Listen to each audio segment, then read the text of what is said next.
कता से लहन के किया बताइयो एकदम पैंथन के छे। अच्छा आ दू गो बैलून से हो हाथ में रखने छे।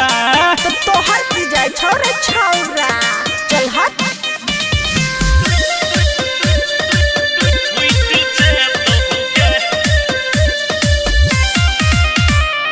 टुकुर टुकुर ताकै छाछू सोई टके नाचे छाछू हमरा देख के फचर फचर बाजे छाछू। अगे तेहन बात नहीं छे ले सुन ले सुना सबटा घमंड तोहर टूट जतोगे। टूट जतोगे हे गे टूट जतोगे।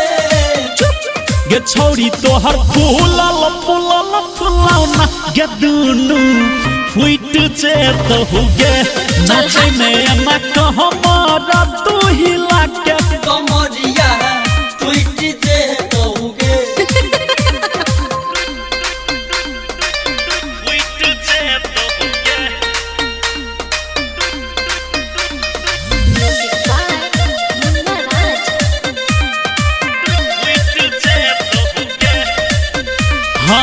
गोरकी के नाचे छा डीजे के ऊपर पतली कमरिया हिलाबै छा सुपर। हिलाबै छा सुपर गे हिलाबै छा सुपर।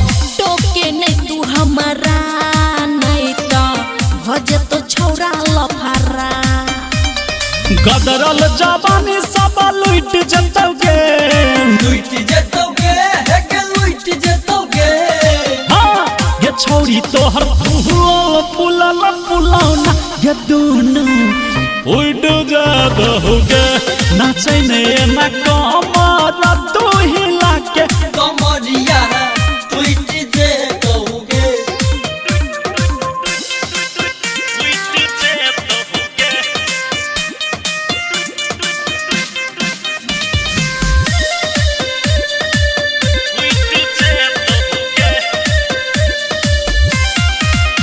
हाँ गरम भ जाय छै तोरा देखते गई खून। नाच छलक के गई तू गो बैलून। हे गे तू गो बैलून हे गे लाके बैलून।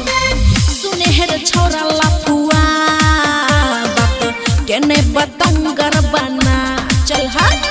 धरमवीर धुरंधर कह उठ जतोगे। उठ जतोगे हे गे उठ जतोगे। हाँ ये छौरी तोहर फूलल फूलल फुलौना ये दुनु उड़ जतोगे। नाचे में ना कहमारा तू हिला के कमरिया टूट जतोगे। लीले दहीना।